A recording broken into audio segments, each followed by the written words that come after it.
It all starts deep in the jungle with a baby named Pico. He's small, lost, and completely unaware of the danger around him. As he stumbles through the tall grass, a massive python slithers nearby, eyeing Pico as its next meal. The python creeps closer, ready to strike. But just when it seems Pico's fate is sealed, a group of monkeys swings into action. These mischievous monkeys start chattering loudly, swinging from tree to tree, distracting the python. They pull faces and toss fruit, confusing the snake. Pico, scared but unnoticed now, quickly escapes with the monkeys. The python is furious and gives chase, its massive body twisting through the underbrush. The monkeys race ahead, leading Pico towards safety. They stop behind a huge panda named Mr. Panda, who's lounging peacefully, munching on bamboo. "Give me those monkeys," the python hisses, glaring at Mr. Panda. Mr. Panda looks up, calm and unbothered. "Nope," he says quietly, continuing to chew. The python, angered by Mr. Panda's casual refusal, warns, "This won't end well for you." Without a word, Mr. Panda stands, picks up the python like a piece of string, and tosses him far into the trees. The python, now fuming, slithers away, vowing revenge. But Mr. Panda just shrugs and sits back down. His wife, Mrs. Panda, soon joins him, and they walk off together, leaving the jungle to return to its usual chaos. Elsewhere, in a quiet corner of the jungle, a grumpy bear named Mick wakes up from a dream. He's not one for excitement, and today is no different. He picks up a pamphlet on his table, reading about a big event. Oscar, a scientist animal, is launching a rocket into space today. Mick crumples the paper and tosses it aside. He doesn't care about Oscar's experiments or space dreams. Mick likes to keep to himself.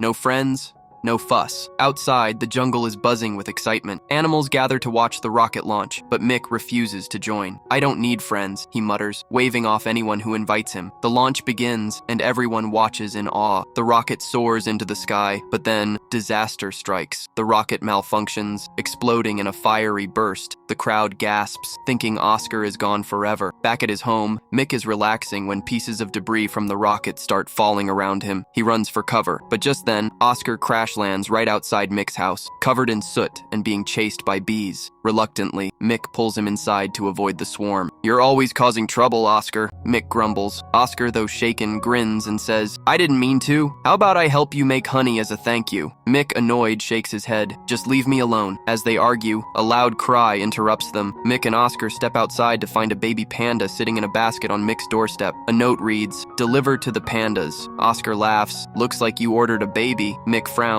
"I didn't order anything." The baby panda continues to cry, and no matter what they try, nothing works. Eventually, they feed the baby some coconut water, and it finally quiets down. Oscar suggests they keep the baby, but Mick insists on returning it to its real parents. "I like my quiet life," Mick says. Oscar volunteers to come along, but Mick is determined to go alone. "I'll handle it myself," he says, pulling out a map and seeing that the panda family lives far away. He packs up and starts his journey downriver by boat, with the baby panda bundled in his arms. What Mick doesn't realize is that Oscar has secretly snuck onto the boat, hiding underneath. As Mick steers the boat, he notices bubbles rising in the water. Suspicious, he reaches overboard and accidentally pulls Oscar into the boat, soaking wet. "Oscar!" Mick groans, frustrated. "Why are you always here?" Before Oscar can answer, the baby panda starts crying again, so Mick sighs and lets Oscar stay to help calm the baby. As they sail, Mick tries to sleep, but a pelican named Duke swoops down and strikes up a conversation with Oscar. The noise wakes Mick, who, annoyed, tells Duke to leave. But when the baby panda starts crying yet again, Duke steps in and tells it a calming story. Amazed by how quickly Duke quiets the baby,